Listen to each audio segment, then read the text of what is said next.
Dear future generations, I think I speak for the rest of us when I say, sorry. Sorry we left you with our mess of a planet.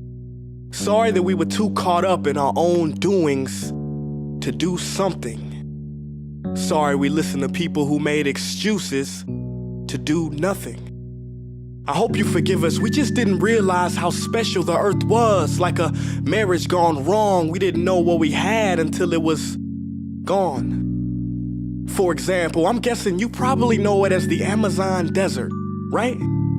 Well, believe it or not, it was once called the Amazon rainforest, and there were billions of trees there, all of them gorgeous. And oh, you don't know much about trees, do you?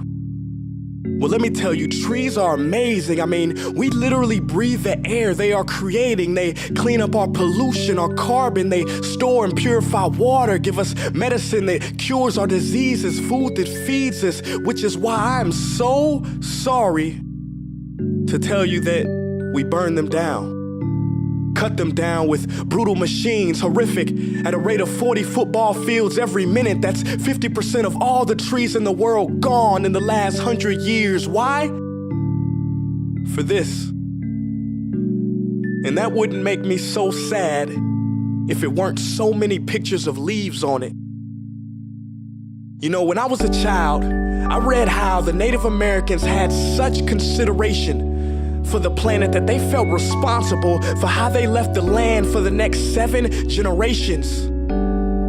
Which brings me great sorrow, because most of us today don't even care about tomorrow. So I'm sorry. I'm sorry that we put profit above people, greed above need, the rule of gold above the golden rule. I'm sorry we use nature as a credit card with no spending limit, overdrafting animals to extinction, stealing your chance to ever see their uniqueness or become friends with them. Sorry we poison the ocean so much that you can't even swim in them. But most of all, I'm sorry about our mindset, 'cause we had the nerve to call this destruction progress. Hey Fox News, if you don't think climate change is a threat, I dare you to interview the thousands of homeless people in Bangladesh. See, while you were in your penthouse nestled, their homes were literally washed away beneath their feet due to rising sea levels. And Sarah Palin, you said that you love the smell of fossil fuels. Well, I urge you to talk to the kids of Beijing who are forced to wear pollution masks just to go to school. See, you can ignore this, but the thing about truth is, it can be denied, not avoided.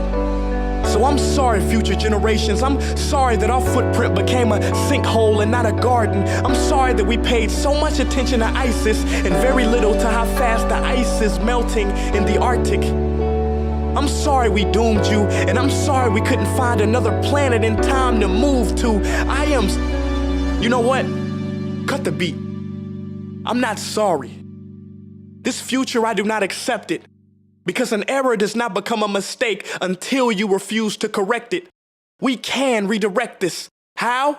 Let me suggest that if a farmer sees a tree that is unhealthy, they don't look at the branches to diagnose it, they look at the root. So like that farmer, we must look at the root, and not to the branches of government, not to the politicians run by corporations. We are the root, we are the foundation. This generation, it is up to us to take care of this planet. It is our only home. We must globally warm our hearts and change the climate of our souls and realize that we are not apart from nature, we are a part of nature. And to betray nature is to betray us. To save nature is to save us. Because whatever you're fighting for, racism or poverty, feminism, gay rights, or any type of equality, it won't matter in the least.